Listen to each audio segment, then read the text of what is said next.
Who gives this woman to be married to this man? We do.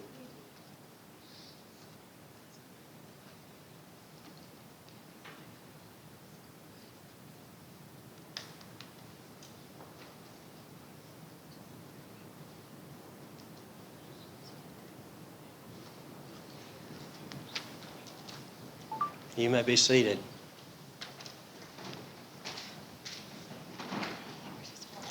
This has been a special time.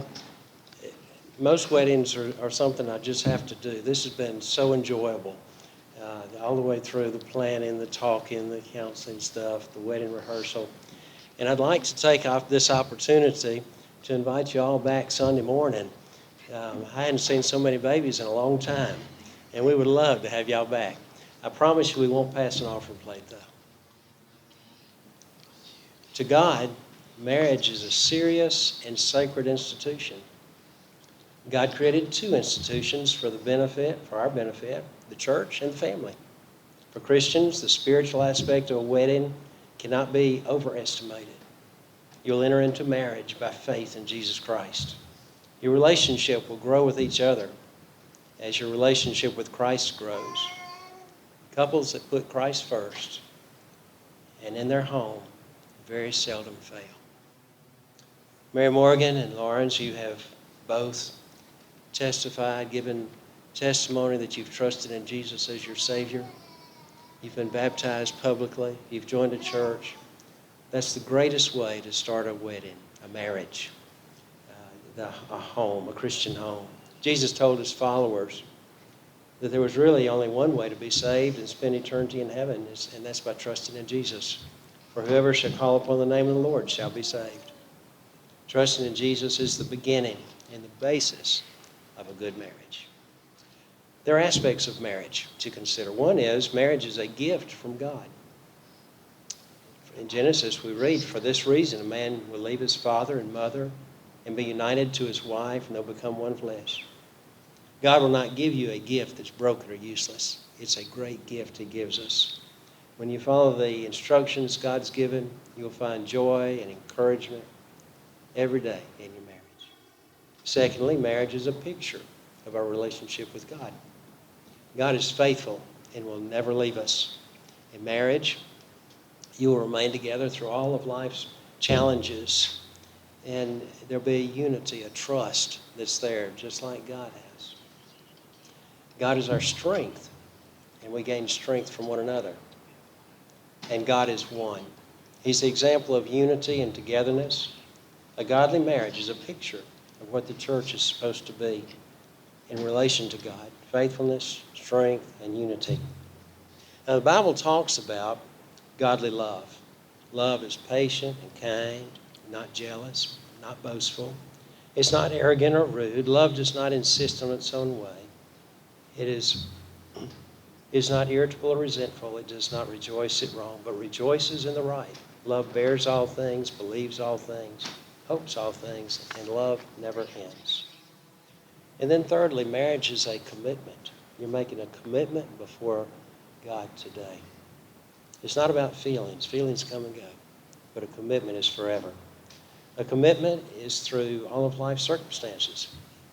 Your commitment begins when you put your faith in Jesus as your Savior, and then it comes together in the unity of marriage. And so will you, Lourens, as a promise to God, take Mary Morgan to be your wedded wife, promising to protect her, to take care of her, to nurture her, and be her faithful husband as long as you both live. I do. Will you, Mary Morgan, as a promise to God, take Lourens to be your wedded husband, promising to be devoted to him and be his loving and true wife until death separates you? I do. There are ways in which the husband is head of the wife. He gives her his name and receives her into his care and protection. He leads the family to be spiritual, encouraging prayer and Bible reading and worship attendance with his family. He becomes the head of his wife as Christ is head of the church, offering patient and loving guidance and gives strength to his family. All right, Lourens, get the ring and place it on Mary Morgan's finger.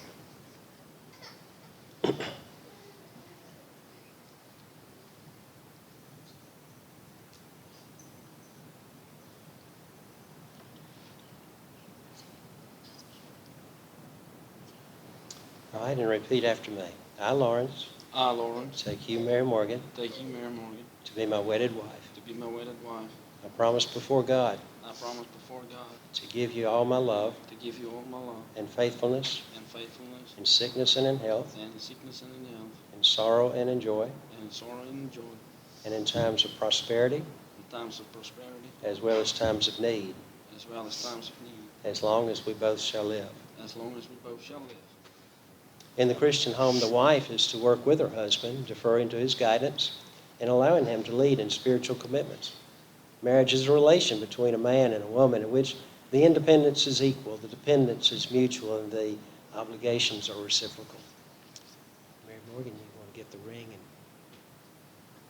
and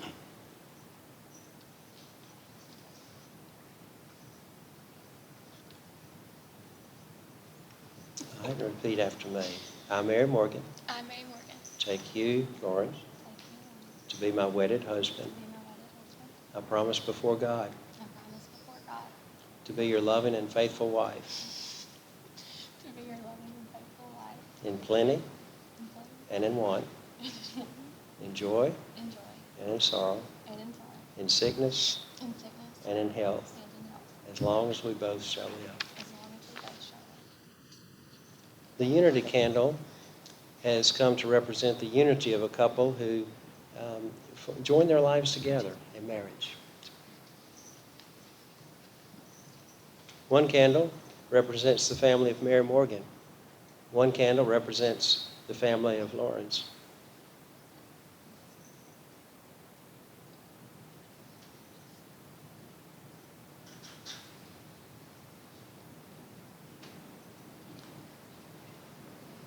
Now there are 3 candles burning brightly as a new home is being established.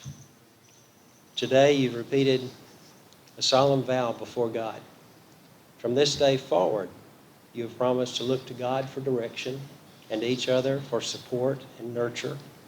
Having pledged your faith in and love to each other, and having sealed your marital vows by the exchanging of rings, acting in the authority vested in me by the laws of this state, and looking to God for divine sanction, I pronounce you husband and wife. You may kiss your bride. Oh, that's enough.